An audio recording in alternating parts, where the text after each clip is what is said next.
Aquesta setmana s'han fet uns passos més des de Catalunya Nord en la solidaritat a Catalunya Sud.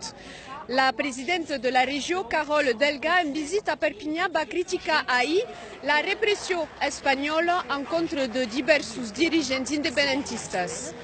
Il y a en effet un nombre de personnes emprisonnées qui est en train d'augmenter et cela n'est pas tolérable. Aquesta setmana el Consell Departamental ha reafirmat el seu suport als presos polítics amb unes pancartes penjades des de dijous a la façana de la institució.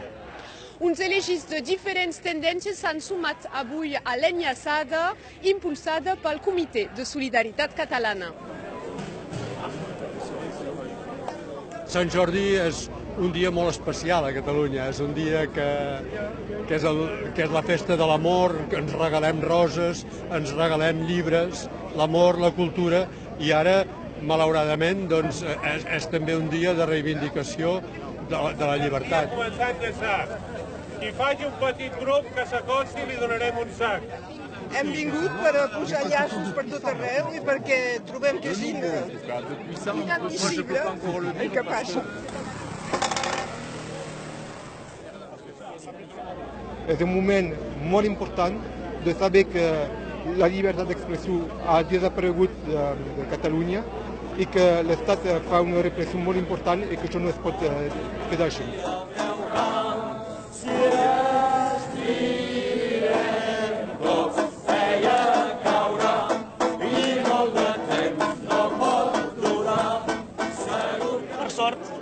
Aquí a la Rosselló hi ha alguns alcaldes que es mouen una mica, també hi ha un Consell General, però de les ciutats importants del Rosselló que no diuen res o que són en favor, això em fa molt de vergonya, exagero molt, però em fa molta vergonya dir que soc rossellonès quan sento això.